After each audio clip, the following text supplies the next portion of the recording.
The hardest thing about making this video was coming up with a title name.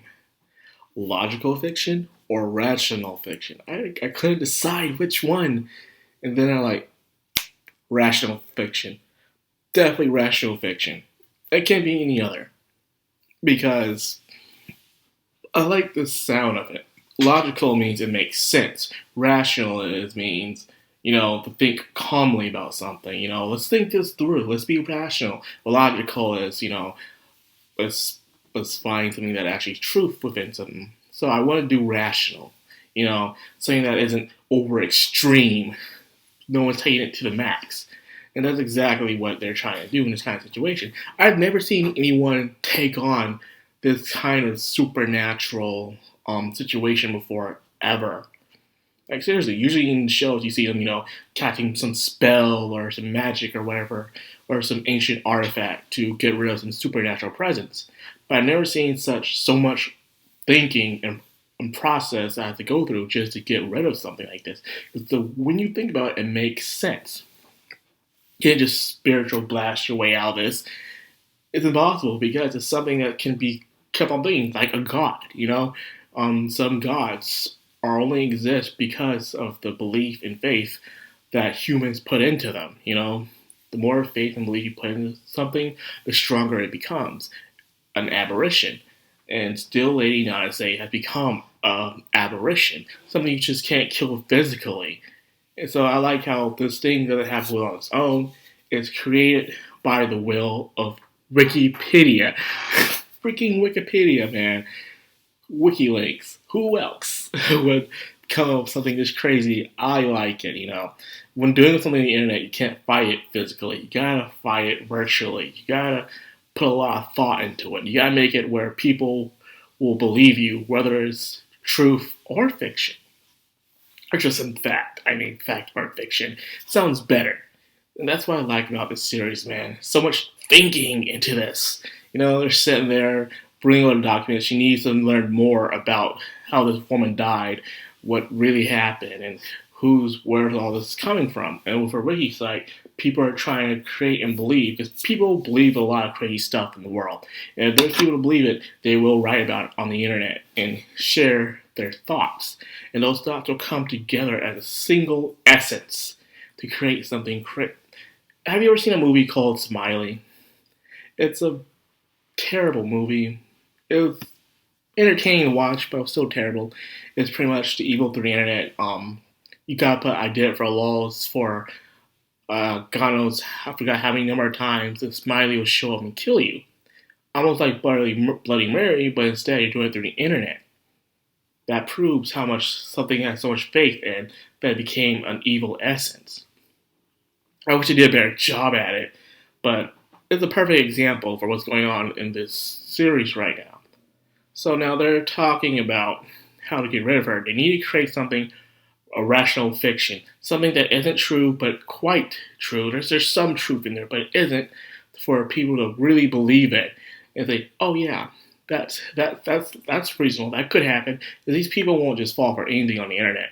Some do, but most don't. And even if it's a lie, it has to be a nice, believable lie. Even if it's not believable, it has to sound nice. Yeah, I know you're bullshitting me, but I like it. And that's exactly what it is on the internet. Now, that being said, you also get to see the place where her powers are very handy, Kotoko's powers. How they went to the site where Nanase died, and she started doing this magical girl thing, man. And they're looking at her what the hell are you doing? What are you doing? She's got her style I guess she wants to show off and stuff. She has an immature side of her, despite being the goddess of wisdom of all yokai and spirits and stuff. Very, very good character, I would say. It's one of her many fallbacks as well as pros to her character. Now, when it comes to Saki, I guess I can't blame her anymore when it comes to her breaking up with Koro now. She freaked out at the cute little spirits in the house. Then she freaked out again with the ghost she saw at the construction site. She can't take it. I'm sorry, I understand now. She can't take it. Everything that's supernatural scares the living bejesus out of her. So it only makes sense that she would break up like that. I guess she knew like Korra would sooner or later attract supernatural attention. So no matter what happened, she would freak out and she can't handle it. She jumps at the slightest things, no matter how cute it could be. She just ran for the hills and started ducking. Like, oh my god, this is it. I'm gonna die. I'm gonna die. Okay, so you are forgiven, Saki. Okay, you are forgiven. I have to take back all the trash talk I did for you for the past couple of episodes. I am sorry. Come in aside. Now, moving on, they show that it was almost as if it was kind of a suicide in a way. She saw the steel beam falling, and she was shocked, but she closed her eyes and she let it happen. Question is why? Now we got the information, now we need to know what else to do with it. This is where Carl comes in.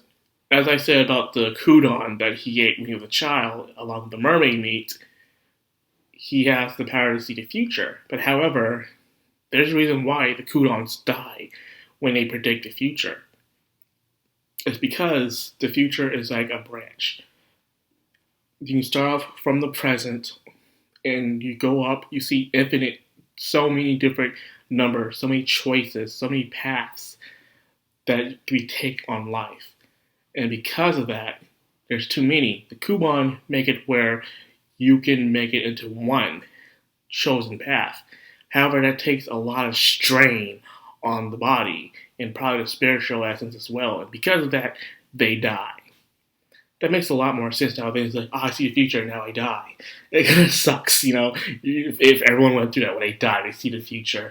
And if that was true, imagine what the government would do. They'll be at every person's deathbed, just waiting, like, okay, this person's about to see the future, let's investigate what they see. They'll create some kind of technology to take advantage of us, man. We all have labels, expiration dates. People will really start expecting when we die. That, or people will try to monopolize it, make some profits over it. Oh man, the possibilities of corruption, I can already see it. But that's for something else. That was just my own little thought as I was seeing that scene going on. However, there are some things even he can't see, like how he couldn't find a way to beat the Still Lady Nanase, or find a way not to break up with Saki. So there's things he can't do. And he was even joking, if he knew that, he'll find a way to break up with Kodako, and of course Kodako. And speaking of them, now we get to see them actual in their relationship kind of thing. It's the same as it was before. They go on their dates, they talk, they ride the bikes together, and she, of course, tries to make some pursuits, but they fail. He jokes about it. He's not self-aware. He's not unself-aware. He knows what she's trying to do, but he just, now is not the time for that. And it makes sense, He's the logical, grumpy, onto your feet kind of guy, and she's the peppy girl. I think I said this already in a past video. I'm just saying it again. Now, the only way to stop this rumor from getting stronger if no one doesn't die from it. Once when someone dies for something, so she's like, hopefully no one dies. No one shows up, looks for her before we figure out the solution. Too late. Fucking too late. God damn.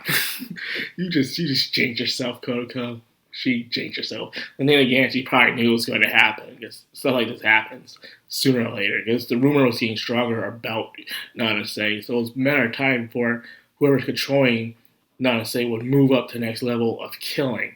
They've already caused accidents and stuff like that, and in their mind, they've already killed Koro. Now, but Koro comes back to life. So I guess from doing something to Koro, the next best thing is to kill someone who can actually stay dead. It was just unfortunate it was one of the police officers from the show. We'll miss you, unnamed police officer. He had a name, I just don't care to remember it. Anyways, that's all I got for this episode.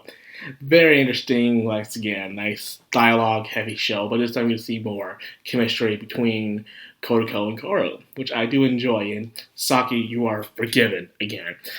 So, that's all I got. If you enjoyed this episode, you like what I do, enjoy my content, like, comment, subscribe, and of course, hit that bell icon. This has been Matt Crown on Manime, signing out.